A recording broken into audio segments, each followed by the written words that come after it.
Russia had collapsed, or at least the Soviet Union had, and this was a historic opportunity, a world-changing, potentially, opportunity to abandon the traditional capitalist model and to refine the way government raised its revenue to create a free market in which people were genuinely free.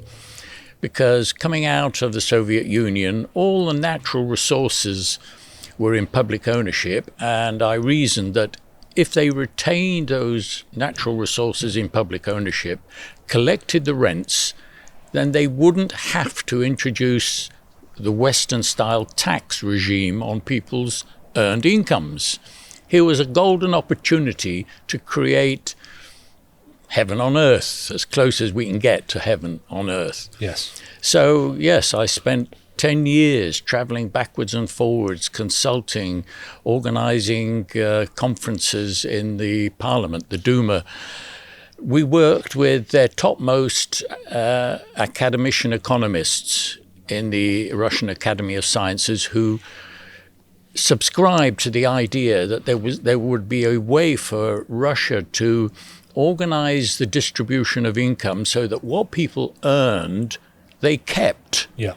And the rents of locations and natural resources, which we all helped to create, could be pooled into the public purse to fund the new infrastructure that would have to be built for a free society.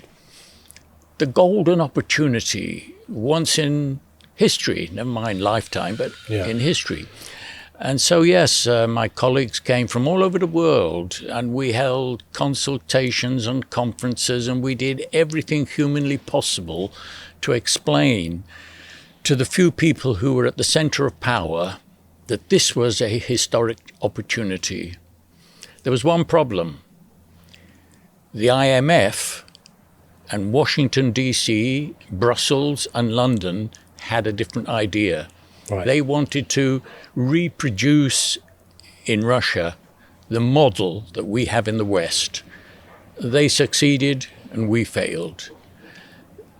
They insisted on shock therapy, meaning privatize everything, including the natural resources which were in public ownership. Not just create new privately owned industries, which is what should happen, but privatize everything. Yeah. The Russian people at the center of power fell for it. Yeltsin, as the prime minister, bought into it. Every society has those few greedy people who want to make their mint, they accumulate their wealth rapidly at everybody else's expense. They moved into the Kremlin. They privatized all the public assets. They weren't interested in creating value for the people of Russia. They wanted to grab the wealth, take it out of Russia, invest it in the West, build their mega yachts in the south of France.